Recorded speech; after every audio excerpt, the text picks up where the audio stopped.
నేడు మంగళగిరి కేంద్ర కార్యాలయానికి జనసేన అధినేత పవన్ కళ్యాణ్ వెళ్లనున్నారు. 3 రోజులుగా హైదరాబాద్లో నివాసంలో పలువురితో చర్చించి సీట్ల కేటాయింపులపై మంత్రాలు చేశారు. ఈ రోజు నుంచి సేనాని మంగళగిరి ఆఫీసులో పార్టీ నేతలకు అందుబాటులో ఉంటారు.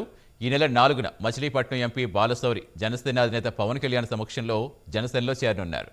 ఈ నెల 5 నుంచి రాష్ట్ర పర్యటనలు ఉండే అవకాశాలు కనిపిస్తున్నాయి.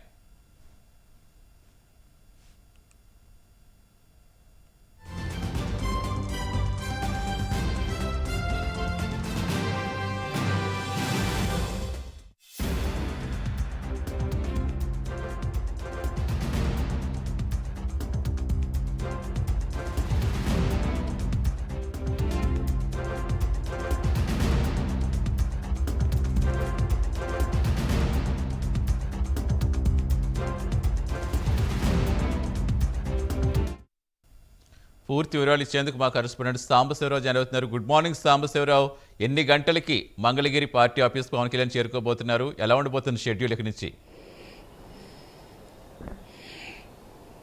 మార్నింగ్ సతీష్, మనం చూస్తూ ఉన్నాం జనసేన అధ్యక్షుడు పవన్ కళ్యాణ్ అయితే మధ్యాహ్నం 3 గంటలకి బేగంపేట విమానాశ్రయం ద్వారా ఆయన ప్రత్యేక విమానంలో గన్నవరం ఎయిర్పోర్ట్కి చేరుకుంటారు. మధ్యాహ్నం 3 గంటల తర్వాత అంటే ఆయన డైరెక్ట్గా మంగళగిరి పార్టీ కార్యాలయానికి అయితే ఆయన రానున్నట్టుగా తెలుస్తోంది. మధ్యాహ్నం 3 గంటల నుంచి కూడా ఆయన ప్రత్యేకంగా మనం చూసినట్లయితే ఆంధ్రప్రదేశ్లో ఉన్నటువంటి కొంతమంది ముఖ్య నేతలతో మాత్రం సాయంత్రం ఒక చర్చా వేదిక ఏర్పాటు చేసుకున్నట్టుగా కూడా తెలుస్తోంది. మొత్తం మీద జనసేన అధ్యక్షుడు పవన్ కళ్యాణ్ అయితే మాత్రం గత 3 రోజులుగా హైదరాబాద్ వేదికగా ముఖ్య నేతలతోటి సమావేశాలు ఏర్పాటు చేసుకుంటూ తన ఏదైతే రానున్నటువంటి ఎలక్షన్లో సీట్లకు సంబంధించి చర్చలు అయితే జరిపినట్టుగా కూడా మన సమాధానం చేస్తుంది. అదేవిధంగా ముఖ్యంగా మనం చూసినట్లయితే అంటే ఈ రోజు నుంచి మంగళగిరి కేంద్ర పార్టీ కార్యాలయం అందుబాటులో ఉన్నటువంటి పవన్ కళ్యాణ్ రేపటి నుంచి కూడా ముఖ్యంగా మనం చూసినట్లయితే రాష్ట్ర వ్యాప్తంగా ఉన్నటువంటి క్యాండిడేట్స్ ఎవరైతే ఉన్నారో, అంటే ఆశావాహులు ఎవరైతే ఉన్నారో వాళ్ళని కూడా కలుస్తారని కూడా తెలుస్తూ ఉంది. ఆశావాహుల దగ్గర నుంచి ఎటువంటి ఇన్ఫర్మేషన్ ఉంటుంది, వారి యొక్క గెలుపోవడం ఏ విధంగా ఉంటాయి అనేది కూడా ఆయన వారిని అడిగి తెలుసుకునే విధంగా కూడా ఉన్నట్టుగా కూడా తెలుస్తోంది. అదేవిధంగా మనం 4వ తారీఖు నుంచి చూసినట్లయితే 4వ తారీఖు మచిలీపట్నం ఎంపీ బాలశౌరి గత కొద్ది రోజుల క్రితం వైసీపీకి రాజీనామా చేయడంతో ఆయన జనసేన పార్టీ కండువా కప్పుకోవడానికి రెడీగా ఉన్నారు. ఆయన ఇప్పటికీ ఒక 5-6 వేల మందితోటి పార్టీ కార్యాలయంలో అంటే మంగళగిరి పార్టీ కార్యాలయాన్ని భారీ ఎత్తున కూడా ఆయన పార్టీలో చేరుతున్నట్టుగా కూడా సమాచారం ఉంటుంది. అప్పటికే ఆయన పార్టీ కార్యాలయం పక్కన ప్రత్యేకమైనటువంటి గ్రౌండ్ కానివ్వండి, ఎల్ఈడి స్క్రీన్స్ కానివ్వండి, ఇతరత్ర అనేక ఏర్పాట్లు కూడా ఆయన చేపిస్తున్నట్టుగా కూడా తెలుస్తోంది.